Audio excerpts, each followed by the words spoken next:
Hey everyone, and welcome to the latest episode of Boris and Matt Weekly. That's BAM Weekly, the show where we talk about all things sports here on A Plus Productions, A Plus Sports Feed.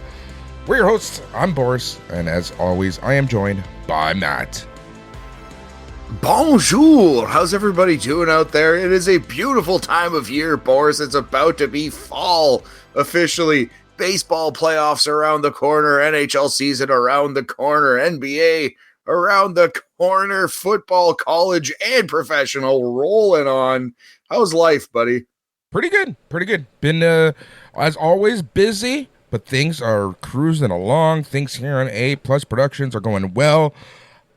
Yeah, can't complain about too much, man. Can't complain about too much. And if I were to, no one's here to listen. Yeah, we wouldn't give a shit. That's true. Oh, good, man. That's good to hear, though. I am in an undisclosed location, Northern Ontario, going to visit the Great Lakes this weekend. So that's fun. And yeah, man, life is good here too. But let's talk some sports, brother. Don't be blowing up any banks, you hear? No promises. I'll blow up what I want to blow up. All right. We're going to get right into things. It is one of those weeks. So much going on, but yet not a lot going on. So let us start with some local Toronto news. Let's talk about some local Toronto news, but it does affect sports in a very major way, especially in this day of content and TV rights and streaming rights and all that fun stuff. So let us talk about the fact that Rogers is set to acquire 37.5% of Maple Leaf Sports and Entertainment stake from Bell for a whopping $3.5 billion. This would put their stake up to 75% of MLSE. Yeah, so it's just classic Canada, rich corporations trading wealth and assets amongst each other. Yeah, it's a little worrisome in some ways because the corporations in Canada have all the power and rule this nation with an iron fist. But I don't know. It doesn't seem like too much is going to change on the surface. Boris, what do you know about this and what's coming? So I have to be a little careful about what I say. I do still have a lot of people I know at Maple Leaf Sports and Entertainment on the TFC side, and we were talking today. Nothing crazy. We were talking about kind of reaction and whatnot. So, but here's the thing that I can't talk about. So it was purchased for 4.7 billion Canadian. Now, what's interesting is that over the next couple years, Rogers can talk to, Tannenbaum and others, and Omers. Omers is a real estate company here in Toronto. They also own stake in MLSE. They just bought the biggest stake. They can easily go for it all. So in a couple years' time, Rogers can own all of Maple Leaf Sports and Entertainment. Now, here's the thing. Edward Rogers III, the man who runs Rogers after a internal beef. It was Succession, real life here in Canada with the whole Rogers family. Some McMahon family shit? Yeah, it was insane. But Edward Rogers III, he's the controlling member of the Rogers family in Rogers Tech. Now, he ain't going to be Mark Cuban. He ain't going to be too involved. In fact, we know he doesn't like sports. Now, what that means is that he can hire the right people. Will he do that? Has he done that for the Jays? We don't know yet. We do know, however, that the people he does hire for the Blue Jays are making him money. So at the end of the day, it's the right people for him.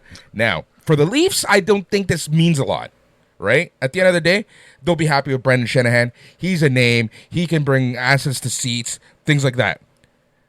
But Matt, I'm a little concerned about the Raptors and the basketball division of things. Because if you remember, a few years ago, it was Rogers who wanted to get rid of Masai Ujiri for the longest time. It was Rogers who pleaded and fought to get rid of Masai. It was Rogers who, I don't know how public this is, who fought against the WNBA expansion for MLSE. Really? Yes. Really? Interesting. I wonder if Rogers' tune would change on that specifically, just in the groundswell of support that the WNBA team has gotten. But it looks like it could be a money maker for that company. Yep, that's exactly it. At the end of the day, let's be honest, Matt, money talks. So if the WNBA can prove to make money for MLSE, they'll be fine. It's, the whole WNBA thing, it's less of a risk than when MLSE bought a team for MLS, right?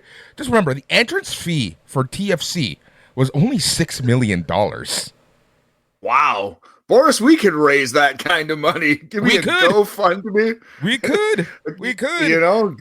Man, like, it's crazy, right? KY jelly and a GoFundMe, we'd have that in one afternoon. Dude, you know what the entrance fee is now? For an MLS team? Major League Soccer. Yes. Right.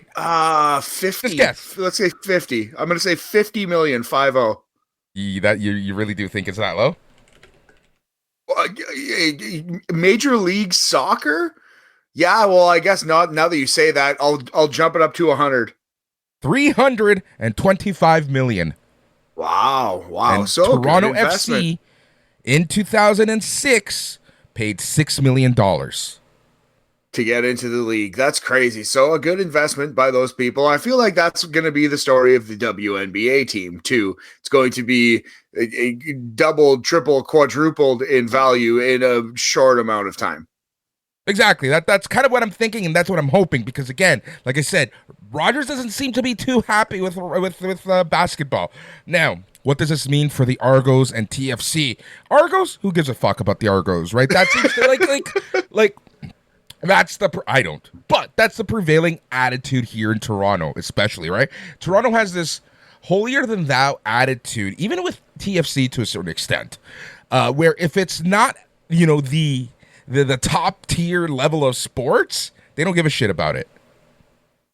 Yeah, Toronto will support a winner and they'll support a star or like you said, a marquee league. But like the Maple Leafs do extremely well, one of the most valuable teams in the NHL. No one goes to Marlies games. Nobody gives a shit about the Marlies. And I know exactly what you're saying. You are more liable to sell out the Sky Dome for an NFL game than you would be to sell out BMO Field for an Argos game. That's just the way it is. Now, we would rather support, go ahead. 100%. Now, here's the thing, though. On top of it all, when it comes to TV rights, TFC just isn't your grandpappy's TFC anymore, right? Like, they are hurting right now. They have made some horrible decisions in the back.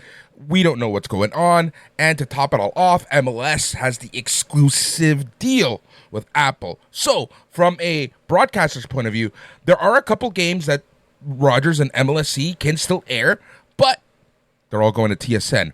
Argos, no one gives a shit about the Argos, and 100% of the Argos game are on TSN. So those are two assets where I'm not really sure if they really give too much shits about right now. It'll be interesting to see how they treat them. Interesting. Okay, so the Raptors' rights are pretty evenly split up, I think, at this point between Sports and TSN. So now, that's exactly where I was going with this. Now, when we talk about the Raptors and Maple Leafs, part of this deal is for the next, believe, let's see this, 20 years, 50% of Raptors games and 50% of Maple Leaf games will air on Bell Media Stations, a.k.a. TSN. Nice. Okay, so for 20 years, that's locked in. That's encouraging. I don't know if that's an exclusivity. Is this a simulcast or is this exclusivity? I would assume it's exclusivity, or else it wouldn't be worth it. Interesting. I wonder if that's written in stone for the entirety of the thing, too. Yeah, well, like you said, nobody cares about the Argos, sadly. I do worry, like you said, about Masai Ujiri and the future of the Raptors, so this is encouraging. The Blue Jays thing, they care more about the renovations in the stadium and not lowering ticket prices, but gouging the few people who do come. than they do about putting a winning product on the field, it seems. So yeah, man, this is it's just, yeah, when a huge corporation owns a sports team or several, it kind of feels like a little bit of the soul leaves the sports team, and certain decisions are made that the bottom line is the only thing that is, taken into account. And that's what the Maple Leafs needed, is to become even more soulless and dark. Now, what's on top of this all, right? Let's take a look at a couple things, right? Now, this deal is expected to be made official in sometime in 2025. It has to go through the regulatory.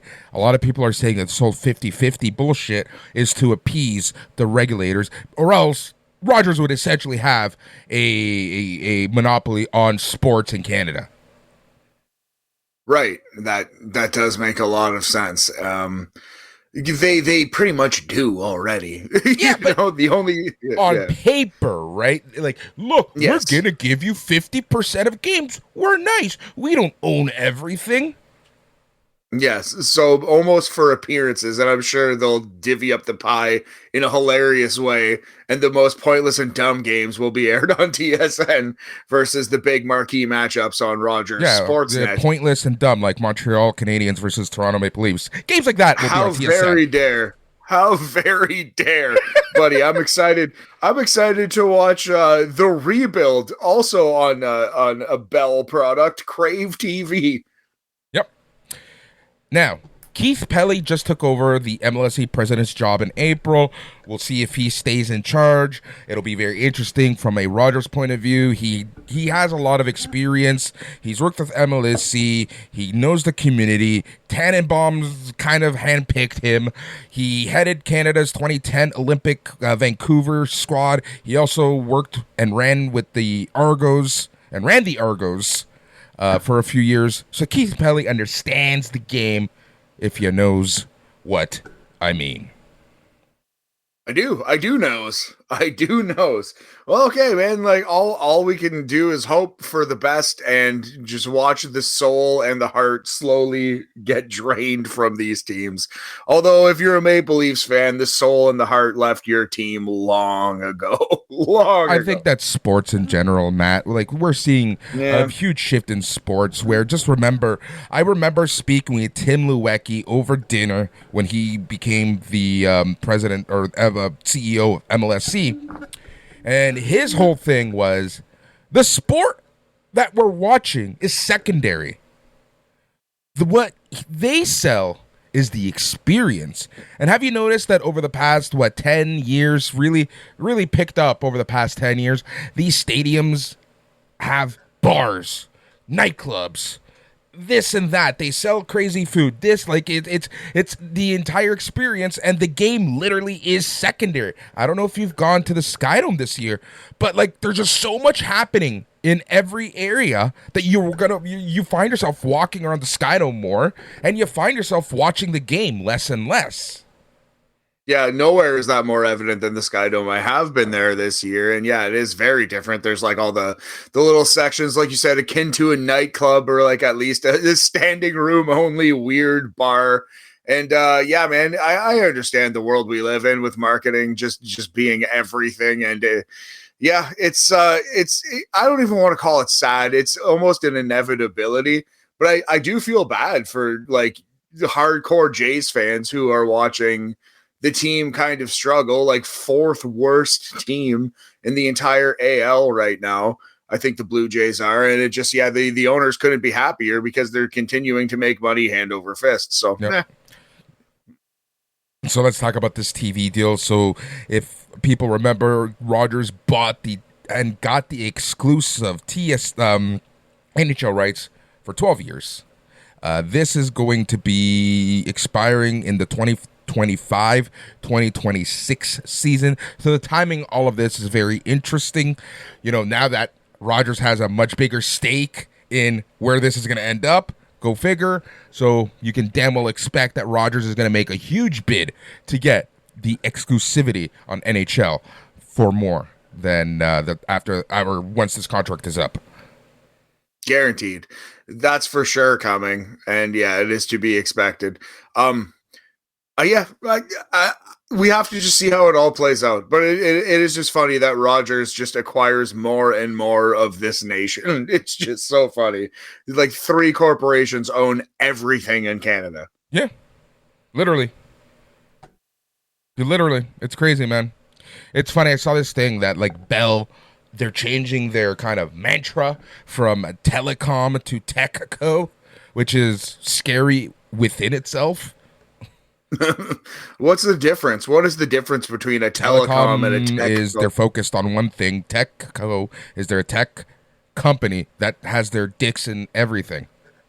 I see. Proverbial, of course. I see. Yes. Bell Media. Our cocks are in everything. You know, I love the fact that we can talk shit about Bell Media now.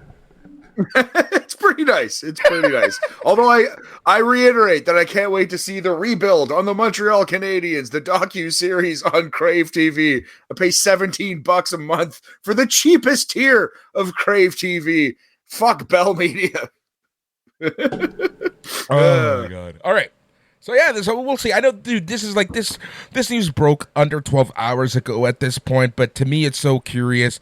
This is now like this is the future of sports. It's scary, but here we are. Capitalism wins yet again, my friend. Yeah, and I just like if you live in Canada, you understand how just ruthlessly Rogers operates and how they're just slowly but surely picking off everything, and they one day will own it all, like the oligarchs they are. But yeah, sports can be dark, buddy. For example, concussion issues. Do you want to talk about our boy Tua? Yeah, so this is crazy. So let's take a step back and listen to JJ Watts. Matt, who is JJ Watts for our listeners who wouldn't happen to know? JJ Watt is a legendary football player, one of the greatest defensive NFL players of the past generation. He's going to walk into the Hall of Fame. He is just an absolute legend, played for the Houston Texans primarily and put up Hall of Fame numbers, productive, crazy, insane level. Just one of the greatest football players of the last 25 years. Yeah, that's a perfect way to put it. Now, he had some very interesting things to say. So this is one of those, like many now, players turned broadcasters, and they've introduced the Guardian Cap. The Guardian Cap is essentially an extra layer of protection that can help you from your brain rattling like a freaking what do you call a rattlesnake's tail, right? Like it's supposed to give you an extra layer that can help you from getting CTE in the future or concussions nowadays. The NFL has allowed the players as of this year to wear them during active gameplay. Yes, and a lot of players do not wear these special, more protective helmets because they look silly. They look a little nerdy, I guess is the word you would use. That's not the only reason. Perhaps they're uncomfortable. Perhaps they're just not used to playing with those things on. Perhaps they aren't as aerodynamic, whatever. The feel is different for football players. But yeah, you like Guardian helmets are allowed, but you don't see them too often yet anyway. Yeah, exactly. So here's the thing, right? I suffer from severe post-concussion syndrome. Like I just like it's bad. I've gotten tested for it, and yeah, my brain literally is slower and reacts slower than what it should because of the number and the severity of concussions that I've had. So I take this whole stuff to heart. I also played high school football. I know how stupidly easy you can get injured because, I find that the time that you get injured the most is when you play or you are playing when you or others don't fully know the sport. All of my injuries in soccer and baseball came from playing from people who don't know the sport, right? And it's kind of the same in football. When you're learning how to play, you're going to do stupid stuff, you're going to get injured. So I'm pretty sure I even took some concussions when I was in high school. And to have someone like JJ Watts, who is still a respected figure in the football community, kind of talk weird about the Guardian Caps, it to me it speaks a lot of volumes about kind of the attitude towards them. So Matt, I'm gonna play a real quick clip here about what J.J. Watts had to say about the Guardian caps.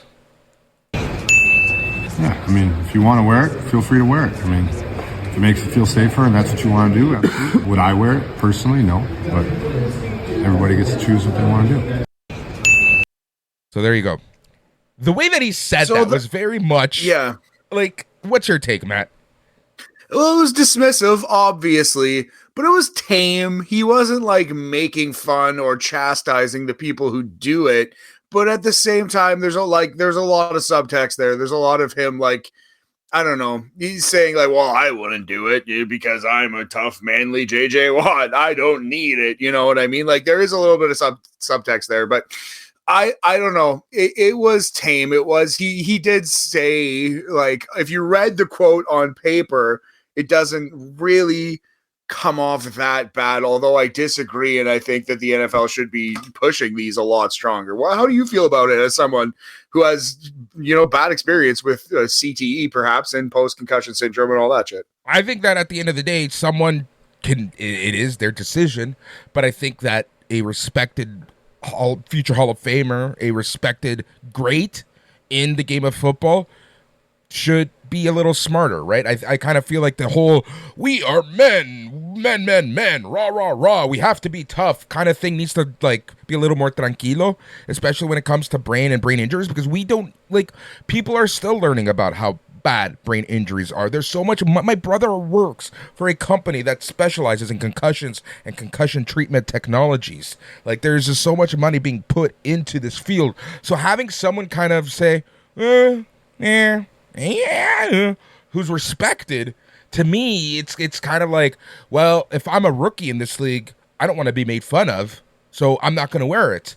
Fast forward 15, 20 years later, he's drooling on his baby because he's got CTE. Yeah, man, and that's honestly one of the better case scenarios for CTE. If you are merely drooling alongside your infant child, that's better than some of the CTE cases we saw. Like, you can't interview Junior Seau for his thoughts right now. God rest his soul. You know what I mean? You know what I would like to hear from? Not JJ Watt. I want to hear from a Luke Kuechly, who had a Hall of Fame career of his own that was cut short specifically because of concussions. I wonder what he would have to say about this issue. Matt, next Tuesday at Bottom Line in Toronto, right beside the Hockey Hall of Fame, for the Sheriff Podcast, we're going to be interviewing Eric Lindros. And you damn know that I'm adding this topic to the Sheriff's talking points. Amazing, brother. Amazing. I'd like to be there with you to see that. If I'm back in town, I'm definitely coming to see the Big Easy Hall of Fame hockey player who could have been even better, who could have been transcendently great, but his prime was stricken down by concussions. Now let's talk about someone who we said in our preview a few weeks ago, if he can stay healthy, he will lead his team to greatness. We're talking about Tua and our Miami Dolphins, and, well, that didn't happen. Miami Dolphins quarterback Tua Tagovailoa, another concussion. That's 4 in the last 2 years, documented concussions. The ones that we know of. The ones that we know of, and this was yet another bad one. Bad for 2 reasons. For one, he was knocked unconscious and did the fencing response that they always reference, where your arms go stiff as though you are, in some kind of like fencing battle. There, you like you're sword fighting the air, which you hate to see. But even worse was that the blow that he got this concussion from was, I don't want to say tame, I don't want to say soft, but we've seen way harder hits. It wasn't that bad. It was not that bad. Like, it was Tua did not, he should have slid legs first, and instead he dove head first, and he kind of dove into like a clothesline, kind of dove into a defender's bicep. Ironically, the defender, I was just going to say, the defender that clotheslined this man was Damar Hamlin, who is the Buffalo Bills player who was in cardiac arrest 2 years ago and almost died on the football field himself from taking a direct hit to the chest. I was, at first, I gotta say, I was worried for both of them, because I'm like, oh shit, where did that hit him? And then secondly, I'm like, why didn't he slide? That clearly hit his head. And like you said, the scariest part, and this is why concussions and head injuries need to be taken more serious is because, Matt, I have tripped up the stairs and felt like I got a concussion, like those symptoms where my head just feels like it's like I can't even describe what it feels like. You're not all there. You want to throw up. You don't feel like yourself. You want to punch a wall because you get angry all of a sudden. Like for days after falling up the stairs, I didn't even fall down. I just kind of tripped up, and I felt like shit. It's a scary thing, man. I am blessed. I think I have 1 or 2 max concussions in my entire life. I'm sure I got one in playing on like a teeter-totter when I was like 8 or 9 at school. I got a pretty bad blow to the head. I'm sure that was a concussion, but that's like the only one that I'm sure I've had. I have friends who played a lot of football, friends who've, been in a lot of fights, who probably have severe concussion issues.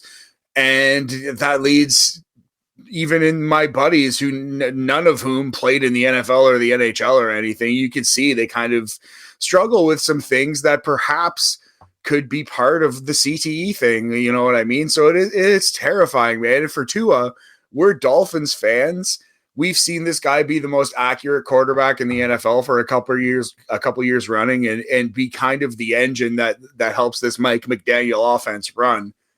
I wouldn't be sad if he retired, man. I'd be sad for Tua. Like, I'd be sad for, the player himself not getting to reach his prime, but I almost want him to retire as a Dolphins fan. Legitimately, I almost want to see him retire. Same. I wouldn't bat an eye if he announces his retirement. He's away for at least 4 weeks at the minimum. Yep. Dude, honestly, at some point he needs to have that conversation with his loved ones and with himself, and he has to make that decision if this is the life that he wants to continue to lead, a life that could fucking leave him drooling down the road. And it's sad, but I care so much more about these players and athletes' health and their futures than we won the playoff game. Yeah, exactly. The price that that must be paid is just, it's too much. But to play, I hate to use the word, to play devil's advocate on something like this, but the other side of the coin is that there are people like Eric Lindros. There are people like a Mick Foley, Mankind, Cactus Jack, Dude Love, the wrestler. There are people like Troy Aikman. Troy Aikman had a dozen concussions, perhaps, in his NFL career, and he's the best commentator of football games maybe right now. He still seems to have some zip. Like, multiple concussions doesn't necessarily mean you will be a vegetable in your 40s, but it's a scary thing. It's something to not be trifled with. And yeah, I think Tua is right up on that line of, if you get another severe concussion, you gotta go. Yeah, I do anticipate he'll be back.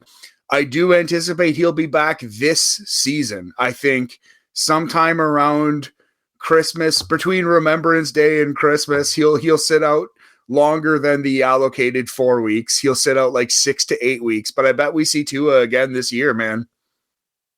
Yeah, I wouldn't be surprised. Let's remember, right? You and I, we're not professional athletes. Yes, we may have the physique of one, but we are not professional athletes, and athletes are a whole other breed when it comes to their drive, right? Well, of course. And who are we to say, Tua, get out? You know what I mean? Especially in a world where he could say, well, look at Troy Aikman. Well, look at this player and this player. Look at JJ Watt. Look at whatever. But yeah, I hope he thinks of his family first. I hope he thinks of his long-term health first. It was very telling, man, when Mike McDaniel kissed Tua on the forehead when he left the field. I've watched a lot of football since I was like 10 or 11. I've been watching football almost every Sunday. I have never, ever in any capacity seen a coach kiss their player on the forehead as if to say, I love you and I'm sorry. It was actually like, It was something to get choked up over, man. It was like, 100%. This is not a joke. The Tua might not be back for a while. Yep. Yeah, it's sad. And like I said, I hope he makes the right decision for himself. Yeah. I do anticipate we'll see him play, and I hope And I think they know, it's turning into almost self-parody. Like at some point, your Varsity Blues, you're not another teen movie with a concussion counter. That's not the life we want for Tua. Look at Eric Lindros. Like, let's be honest. By the end of his career, every hit he took, it was almost a joke. Even on Sports Center, it was almost a joke. Oh, is that a concussion? Like, I remember this. I remember in 2005, after the ECW One Night Stand pay-per-view, Boris, Masato Tanaka versus Mike Awesome, that absolutely incredible, crazy match where they bashed each other in the head with chairs. I wrote a column, I wrote a review of that show and that match for a website, and I remember doing a concussion counter joke. Like, oh, there's another one. Oh, there's another one. That's concussion number 8. And I'm embarrassed about that now. Like, that would just not be a joke that I would find funny. I just wouldn't find that in good taste. But in 2005, we still kind of laughed at it. It was just, you're getting your bell rung. It was just like, that's the price you pay to be in sports, even though wrestling is a fake sport and you don't need to bash each other in the head with fucking chairs like those guys did. But yeah, man, part of it is having more sympathy and empathy. Part of it is understanding the long-term consequences, the truly long-term consequences of these blows to the head. And yeah, it's just a changing culture. But yeah, man, I do fear for Tua's safety, and it's going to be tough to watch him play in the next couple of weeks not the next couple of weeks, but when he does make his comeback, which we all assume he will do, almost sadly. Let us jump into the NFL and talk about some NFL results because boy, oh boy, has things been insane in the NFL. Now, Matt, before we go to this, I have a riddle. Hit me. What do Caleb Williams, Jaden Daniels, Drake May, Michael Penix, JJ McCarthy, and Bo Nix all have in common? What do they all have in common? Well, they were rookie quarterbacks this year. What else do they have in common? Zero touchdowns. Oh, interesting. Passing touchdowns? They have zero? Yep. Zero touchdowns on 196 combined passes. Wow, that is very interesting. And I'm not sure if Penix has thrown more than 2 or 3 because Kirk Cousins is the starter in Atlanta. Regardless. But other than that, and Jaden Daniels does have a couple rushing touchdowns because I'm starting him in fantasy, and them rushing touchdowns are like gold. But that is very interesting. Obviously, lots of time left not to write off any of their careers, but we heard this was going to be the year of the rookie quarterback where people were going to come in, specifically Caleb Williams was going to come into the best situation that a rookie QB ever had and instantly walk the Bears to 13-4 and the NFC North title, which is not going to happen. What did we say about the Bears? And I'm kind of glad that the Texans put them in place with a 19-13 victory over this past weekend. Yeah. The Bears are good, but this isn't the 1985 Bears. No, we got to take it easy. We got to pump the brakes on the Bears. So yeah, in our NFL preseason preview, we nailed a few things. We were on it. We told you that the Panthers and the Giants would probably be the 2 worst teams in the league. We actually thought the Vikings would be a little worse. The Vikings look pretty good. We missed on the Saints. The Saints look amazing right now. The Saints offense looks beautiful, putting up over 40 points in their first 2 games, including hanging in a 40 burger on the Dallas Cowboys last week. On their home opener, even to boot. Hate to see it if you're Jerry Jones anyway. But yeah, we were on it otherwise with a lot of teams. We said the Jets overrated, a little mediocre. I don't know about Aaron Rodgers. Aaron Rodgers hasn't thrown for 300 yards since 2021. It's going on like 700 days that he hasn't thrown a 300-yard game, and they play the Patriots on Thursday night. By the time you listen to this, that game might be over. And guess what? I don't think he's cracking 300 in that one either, Boris. I don't think so either.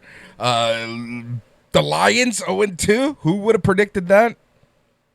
Yeah, but I still like where the Lions are at. Though. Yeah, their roster is still very tasty. But yeah, that's a shocker. That is a big time shocker. The Chiefs almost losing against the Bengals. That would have been very interesting if it wasn't for for my wife's in the kitchen boy. What's his name? Oh, Harrison Butker, a hater of women everywhere, but man, the boy can kick though. Yep. Yeah, he's working blue like Henny Youngman. Take my wife, please. Shit, I love it, dude. The Cardinals with 41 over the Rams 10. That was a shocker. That was a big time shocker. Cardinals destroying the Rams last week. The Rams are a team that are currently decimated by injuries, though. Like the Rams are now missing their top 2 receivers, Cooper Kupp and Puka Nacua. So someone's going to have to step up.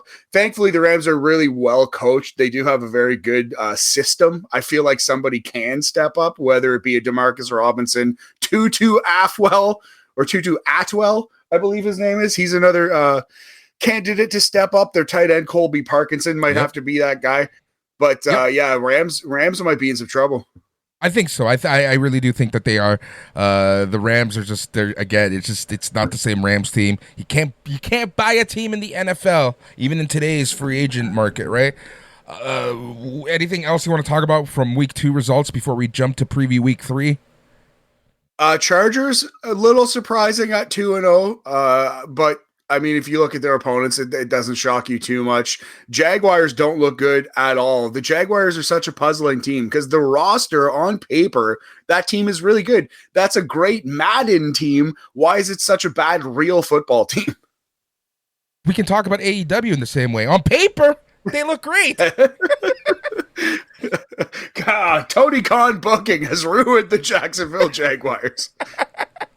But it's weird. It's honestly weird. If Trevor Lawrence grabs a syringe and sticks it in Travis Etienne's cheek, I'm done. I'm done with the Jaguars, Boris. Yep. Oh my God, that's a good one. All right, Eagles 1-1, losing against the Falcons on Monday Night Football. Yeah, that was a weird game. The most recent Monday night game, the Falcons really were outplayed in that game. Like Philly played better. Philly deserved to win, but they let the Falcons hang around. They didn't, put the head on the spike. They didn't, choke them out and finish the job. And then Atlanta came down and scored at the last second. But yeah, a part of that too is Saquon Barkley dropped a touchdown in the waning minutes of that game. He's taken responsibility for that loss, which I feel like, is the mature adult thing to do, proper thing to do as an athlete. I think the Eagles will be fine, but yeah, they should be 2-0 for sure. Yeah. All right. Let us jump to week 3 of 18 in the National Football League. The Patriots versus the Jets on Thursday Night Football. I think the Jets will win, but it'll be a stinky, gross game. Bet the Jets and the under. Yep. This is going to be a slobber knocker, the Browns versus the Giants. Oof. Well, if Deshaun Watson can look good versus anybody, it's going to be the New York Football Giants. Giants and Commanders are up there for the worst defenses in football right now, it seems like. So yeah, if Deshaun has anything left in his tank, anything at all, he's got to show it versus this shit-ass team. This is an interesting game. If 2-3 weeks ago, I would have been like, this is an easy game to call. But this week, this might be the game I watch. 1 p.m. on Sunday. That is the Philadelphia Eagles versus the New Orleans Saints. Yeah, Saints have looked so good, and this is at New Orleans, this game? Yep. I believe. Oof, yeah, that's such a tough one to call. This seems like the marquee match of the week, perhaps, like you said. Like, this is a tough one. I don't even want to pick it. I'd like to watch it. If you put a gun to my head right now, I might pick the Saints just because they've looked so untouchable. Same. I would put my money on the Saints. In fact, I'm going to put them in my work pick 'em. All right. Texans versus Vikings. Oh, yeah. So especially with Justin Jefferson kind of getting banged up in the last game, Sam Darnold has looked good through 2 weeks, but it might be a little bit of fool's gold. He still has to show us some more. I don't think the Vikings are going to keep it going. Yeah. Broncos, Bucks. Gross, stinky game, but the Bucks just beat the Lions. The Bucks are a very good, disciplined team. Baker Mayfield is a game manager. Boy, wouldn't the Cleveland Browns like to have someone like Baker? I think the Bucks will win handily. Packers versus Titans. tough to see the Packers without Jordan Love, but Malik Willis came in and he played pretty well. Malik Willis drafted by the Titans. The Titans gave up on him. It is the Malik Willis Revenge Bowl. I think the Packers will win. Yep. And here's another interesting game, the Colts versus the Bears. Yeah, very, very fun game. The Colts have not looked as good as we'd hoped. We both really like the Colts coming into the year, Boris. But yeah, Anthony Richardson, he's not quite what we wanted yet. He's still got all the physical tools. He's a very good player. But he just, mentally hasn't quite put it together at the NFL level. So I think, I don't know, if you're betting on which rookie quarterback versus second-year quarterback you like more, Anthony Richardson versus Caleb Williams. I think I'm taking Caleb Williams right now. Same here. I'm taking Caleb Williams. All right, Chargers versus the Steelers. Steelers also 2-0. We got a couple 2-0 teams. Somehow this is a very huge game in the AFC early on in the season. This could be a tie. It could be one of those stinky-ass weird games. This is in Pittsburgh? Yes, in Pittsburgh. I think for that reason, I think I would pick the Pittsburgh Steelers. But yeah, I would not bet mine or your money on this one. Nope. Seattle Seahawks and the 12th man taking on the Miami Dolphins. Yeah, with Skylar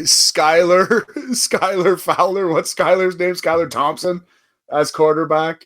I don't know. I don't know if the Dolphins are going to win more than 5 games this year if he plays the full season. We did just sign Tyler Huntley. Snoop Huntley could be our quarterback in a couple weeks. I like Snoop Huntley more than I like old Skylar. But yeah, I think Seattle will beat the Dolphins this week. Yeah, I do as well. All right, we have the Panthers versus the Raiders. Gross game. The Panthers look like garbage. The Panthers are starting your boy, the Red Rifle, Andy Dalton.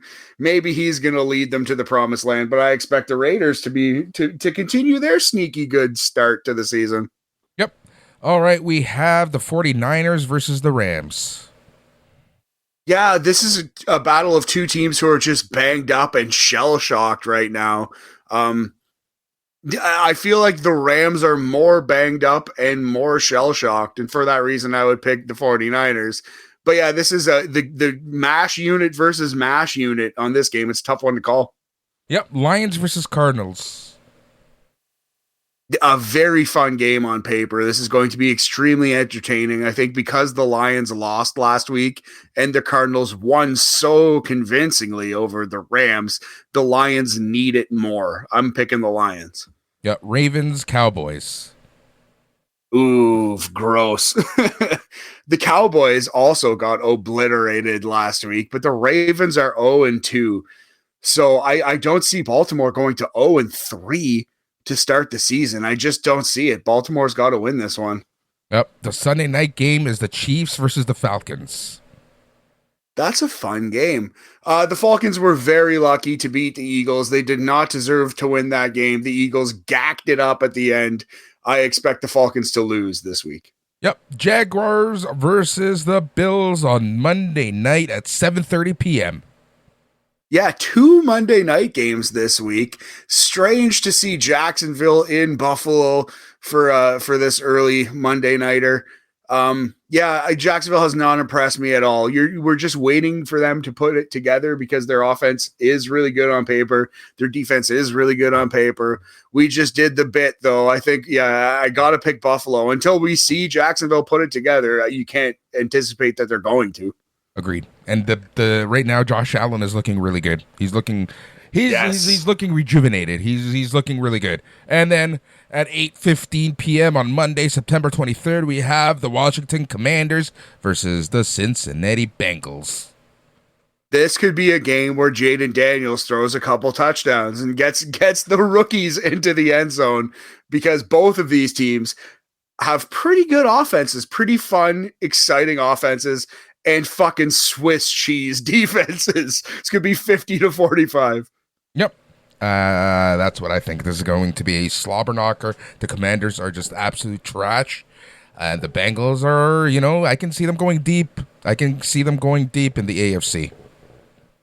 Yeah. The Bengals, they once Jamar Chase and T. Higgins are back and playing to their level that they should, the Bengals are going to be a very good team. Joe Burrow always starts slow. Cincinnati always starts slow.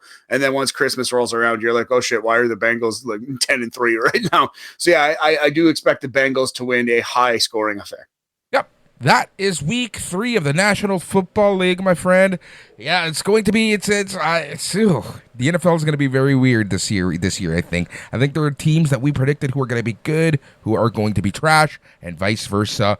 The biggest takeaway for me from the first 2 weeks is the New Orleans Saints. Yes, yeah, for sure. That's the shock team, the big story, I think. They've put up, they have like 90 points total on the season already through 2 games, which is just astronomical, crazy numbers. Their defense doesn't look too bad, but the offense looks spectacular. Rashid Shaheed, you singled him out in the preseason preview. He looks like a stud. Yeah, he's looking really good, man. He's looking really good.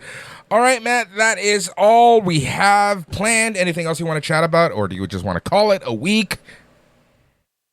Yeah, let's call it a week. The internet seems to be fucking up a little bit, but we'll be back in a week or 2. I'm going to be at the remote location, Northern Canada, so I'm not sure. We'll hopefully knock out an episode next week, though, around this time, talking more football and hopefully not more concussions.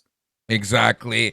Just remember that you can go sign up to any of the shows here on A Plus Productions by joining one of our feeds, A Plus Wrestling, A Plus Sports, and A Plus Entertainment. And that is where you can get the best of all sports, wrestling, and entertainment. And yeah, that's what we do here. aplusproductions.com is the best place to go. All the instructions are there. On behalf of the entire A Plus Productions team and Matt and myself, thank you so much for listening. And we will catch you on the flip side next time, whenever that is, probably in a week from now. And thanks, everyone. Good night. But most importantly, stay tranquilo. We love you, Rogers. We love you, Rogers.